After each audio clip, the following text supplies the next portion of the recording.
सुनकापा एकनाथ जाधव, मुक्काम पोस्ट पेनूर, तालुका मोहोळ, जिल्हा सोलापूर. सुरुवातीला देशीमध्ये 5-6 शेळ्या घेतल्यात, त्याच्यानंतर संकरितमध्ये 7-8 घेतल्या होत्या. कारण की हा बोकड जे आहे 3 महिन्यात असताना 600 रुपये किलोनं मी क्रॉसिंगसाठी आणलेलं होतं. मग त्या आपल्या देशीपासून फायदा भरपूर दिसल्यामुळं संकरितमध्ये 8-9 घेतल्या. त्या सुरुवातीला एक वरीसभर तर असंच गेले. 1 वर्षानंतर चांगलं म्हणजे प्रॉफिट राहायला लागलं. नंतर शेड एक 1.5 लाखाचा तयार केलं आहे. त्याच्यानंतर थोड्याफार अजून म्हणजे शेळ्या घेतल्या होत्या. साधारणपणे लहान मोठे 150च्या आसपास आहेत. बेटल आहे, सोजेत आहे, दमस्क आहे, तोतापुरी आहे, शिरोय आहे. वैरण 100% आपलं शेतकऱ्याकडून विकत घेतलं जाते, कारण आपल्याला जमीन नाही, त्यासाठी आपला फायदा कमीच राहतोय. रोगराईचं सुरुवातीला आपल्याला थोडाफार झालं त्रास तसं. त्याच्यानंतर आपलं डॉक्टरच्या सल्ल्यानुसार नंतर आपल्याला 70% म्हणजे कळायला लागलं. त्यामुळं आता काहीच अडचण येत नाही. कुठल्याही बी रोगाला आपल्याला म्हणजे स्वतः आता स्टेटमेंट करता येते, काय अडचण येत नाही. आता एकूण टोटल आपला ह्याच्यात इन्व्हेस्टमेंट जवळ 15 लाखाच्या आसपास आहे. त्याच्यातून वार्षिक साधारणपणे 1.25-3 लाखाच्या पुढं आपल्याला, कारण आपलं पूर्ण एकत असल्यामुळं कमी फायदा राहतो. शेतकरी बांधवांसाठी तर 100% म्हणजे प्रॉफिट चांगलं आहे. कारण की त्यांचं स्वतः वैयक्तिक रानातलं असतंय, सगळं एकत घालायचं काय नाहीच. त्यासाठी त्यांचं प्रॉफिट जास्त राहतंय, भरपूर म्हणजे फायदा होतोय. शेतकरी बांधवांना आयुष्य हे धंदा चालू करायला काय हरकत नाही. 100% शेतकऱ्यासाठी फायदा भरपूर आहे. शेतीला जोड व्यवसाय म्हणून 1 नंबर आहे. आपल्याला काय जरी कुणाला पाहिजे असेल त्याच्यासाठी आपण 100% खात्री देऊन म्हणजे देऊ शकतो, त्याचं काय अडचण नाही. कारण आपण स्वतः इथंच आपल्या प्लॅनवर तयार झालेला माल आहे. आपण काय बाहेर देशात आणून असं म्हणजे आपल्याला काय फसवायचं नाही, तसलं काय करायचं नाही. मी हायस्कूलवर जॉबला असल्यामुळं सकाळी आणि संध्याकाळी जास्त माझं त्या जनावराकडे लक्ष असतंय. कारण की पूर्ण वेळ सगळं मिसेसच बघते. त्यामुळं माझं ते जॉब असल्यामुळं जास्त वेळ मी देऊ शकत नाही. जॉब करतच म्हणजे चालू आहे. आणि आता युवा पिढीसाठी त्यांनी आयुष्य हे धंदा करावा.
उषा सुनकापा जाधव.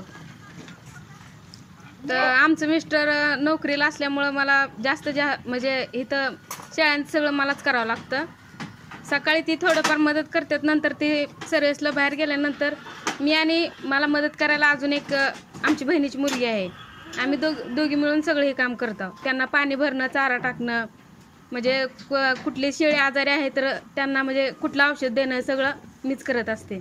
अनुभव म्हणजे असा आहे की सुरुवातीला म्हणजे माणूस म्हणजे करताना असं दचकतंय ना, म्हणजे प्रॉफिट जास्त नाही, त्यामुळं माणसाला करायला नको वाटतंय. शेतकऱ्यांना ते वाटतं की हा व्यवसाय म्हणजे सुरुवातीला मरण्याचं प्रमाण किंवा शेळी म्हणजे असं जास्त रोगराई पसरते ना नवीन नवीन असल्यामुळं.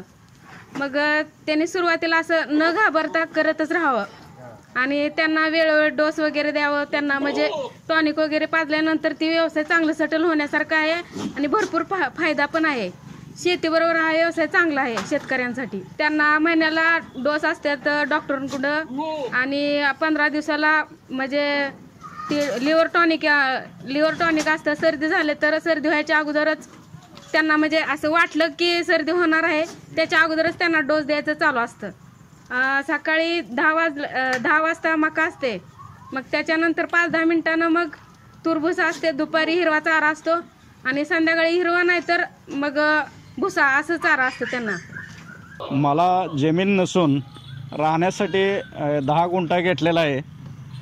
त्या 10 गुंठ्यामध्येच एक 2 गुंठ्यात शेड मारून जनावराचं नियोजन केलेलं आहे आणि त्याच्यातून थोडाफार म्हणजे 1 गुंठा 1.5 गुंठा शोभा वळवलेला आहे. तो तेच काय थोडा आहे आणि बाकीचं 1-2 असं घास आहेत. आणि साधारणपणे आता माझ्याकडं 30 पिले आपल्याकडं फायदा झालेला आहे. अजून 1-2 महिने सांभाळलं तर ते 4,000 रुपयानं धरले तर सुद्धा 4 त्रिक 12 1,20,000 रुपये फायदा येत आहे. ते निव्वळ नफा मिळतो का वार्षिक साधारणपणे 21 म्हणलं तर सुद्धा 2,40,000 रुपये वार्षिक झालं.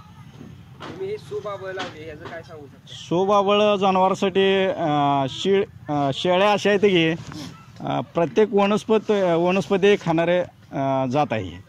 त्यासाठी प्रत्येक वनस्पती ही शेळ्यांसाठी पाहिजे. त्यांच्या शरीरासाठी आयुर्वेदिक औषधच आहे एक प्रकारचं.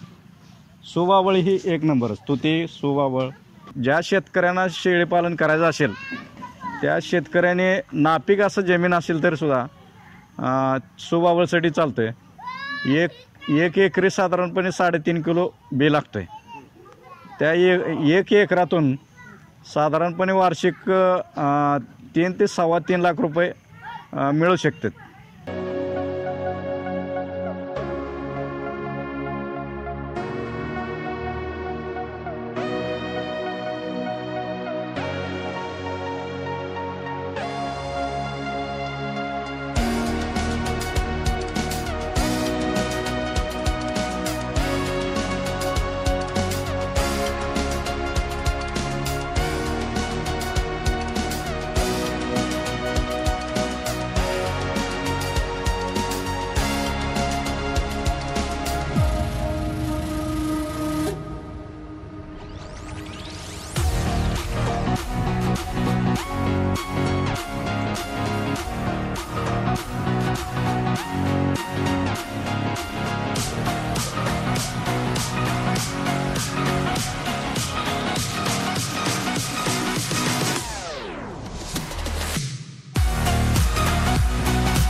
नवीन व्हिडिओज पाहण्यासाठी आपल्या ग्रेट महाराष्ट्र यूट्यूब चॅनलला सबस्क्राईब करा.